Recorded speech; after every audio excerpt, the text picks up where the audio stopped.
Hi, ಎಲ್ಲರಿಗೂ ನಮಸ್ಕಾರ. ನಿನ್ನೆ ಕರಿಬೇವಿನ ತಂಬುಳಿ ಮಾಡಿದ್ದೆ.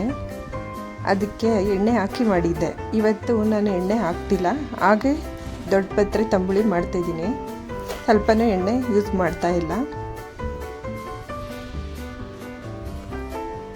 ಮೊದಲು ಬಾಣಲಿಗೆ 2 ಒಣಮೆಣಸಿನ್ಕಾಯಿ ಸ್ವಲ್ಪ ಹುರ್ಕೊಬೇಕು.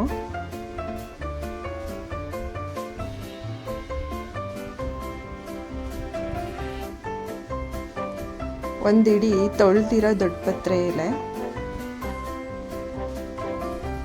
ಹಾಕ್ಬಿಟ್ಟು ಹುರಿರಿ. ಕಡಿಮೆ ಹುರಿಲಿ, 3 ನಿಮಿಷ ಹುರಿಬೇಕು. ಇದನ್ನು ಎಣ್ಣೆ ಏನು ಯೂಸ್ ಮಾಡ್ತಾ ಇಲ್ಲ. ನಿಮಗೆ ಬೇಕಿದ್ರೆ ಎಣ್ಣೆ ಅಥವಾ ತುಪ್ಪ ಹಾಕಿ ಮಾಡ್ಬೋದು. ಹುರಿದಿರೋದು ತಣ್ಣಗಾದ್ಮೇಲೆ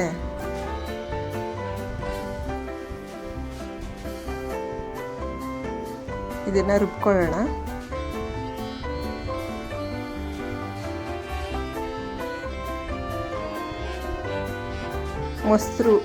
ಮೊಸರನ್ನ ಕಡ್ದಿರೋ ಮೊಸರನ್ನ ಅರ್ಧ ಬಟ್ಲು ಮಜ್ಜಿಗೆ, ಗಟ್ಟಿ ಮಜ್ಜಿಗೆ ಹಾಕೊಂಡಿದ್ದೀನಿ.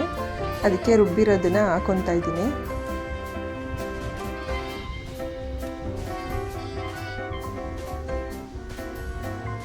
ಸ್ವಲ್ಪ ಜಾರಿಗೆ ನೀರು ಹಾಕೊತಾ ಇದ್ದೀನಿ.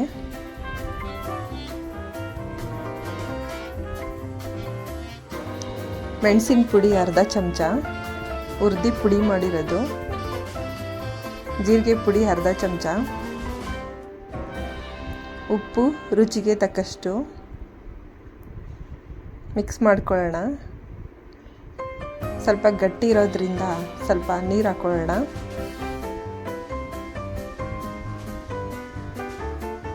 ಮಿಕ್ಸ್ ಮಾಡಿ ತಂಬುಳಿ ರೆಡಿಯಾಗಿದೆ. ಇದು ಬಿಸಿ ಅನ್ನದ ಜೊತೆಗೆ ತುಂಬ ರುಚಿಯಾಗಿರುತ್ತೆ. ಅನ್ನದ ಜೊತೆಗೆ ತುಪ್ಪ ಹಾಕ್ಕೊಂಡು ತಿನ್ಬೋದು.